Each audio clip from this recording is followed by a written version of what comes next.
سلامونه او درنښت زما خوږو ملګرو، نن موږ او تاسې دغه د درېیمې ورځې درس تکراروو په دغه ویډیو کې. نو د درېیمې ورځې درس کې چې ده یو څو شیان دي، یو پیسټ ده، یو کاپي ده، یو کټ ده. دغه د درېیمې ورځې درس چې ده دا هم په ایم اس ورډ کې ده. نو راځو ایم اس ورډ خلاص کړو، عملي کار به وکړو. ایم اس ورډ چې مو خلاص کړئ، دلته تاسې کتلی سئ یو دغه پیسټ لیکلی دی، یو کټ ده، یو کاپي ده. مثلا کټ دا کار کوي که چیرې یو ځای یو خط لیکلی هغه خط تاسې را کټوئ. که چیرې تاسې هغه خط را کټ کړئ او بل ځای یې پیسټ کړئ، په هغه اول ځای کې هغه اصلي ځای چې د هغه ځای کې نه پاتېږي، بل ځای ته دی را تبدیلیږي، را انتقالیږي، په هغه اصلي ځای کې نه پاتېږي. او دویم کاپي ده. کاپي دا کار کوي مثلا د یو شي کاپي اخیستل. دلته یو خط لیکلی، له هغه خطه څه کاپي اخلي، هغه خط په خپل ځای هم پروت وي او بل ځای ته هم انتقال سي، بل ځای ته هم لاړ سي، په هغه خپل ځای کې هم پروت وي او بل ځای ته هم لاړ سي. دا کار ده.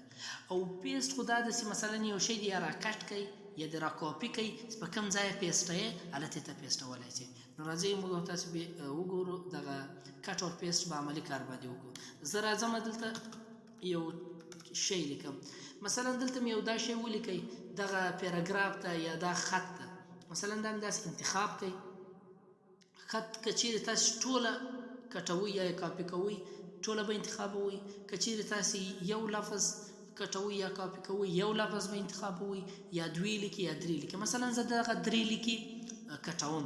دغه درې لیکي چې مې کټ کړې، نو زه راځم دلته په کټ نشان، یعنې د کټ چې کوم اپشن ده په دغه باندې کلیک کوم. دغه داسې د غچي رقم نشان ده، په دې باندې کلیک کوم. تاسې کتلی شئ چې له دې ځایه څه ورک شو.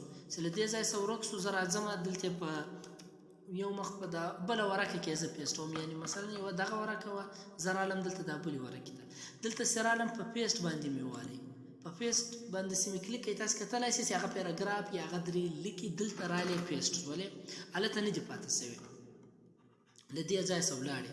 مثلا زه اوس راځم دغه یوه پیراګراف ته چې رنګ یې ور تغیر کومه چې فرق یې وکړئ تاسې.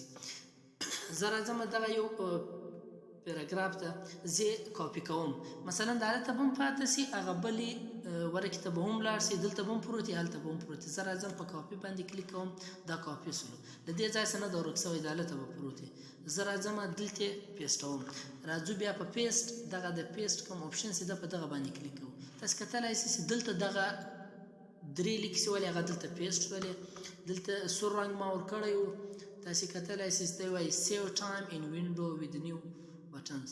دلته هم هغه شی لیکلی دی، هغه شی را کاپي شو. مثلا هلته هم پاتېږي، دلته هم پاتېږي. د درېیمې ورځې سبق چې ده داسې مختصره مو تکرار کوي په دغه ویډیو کې.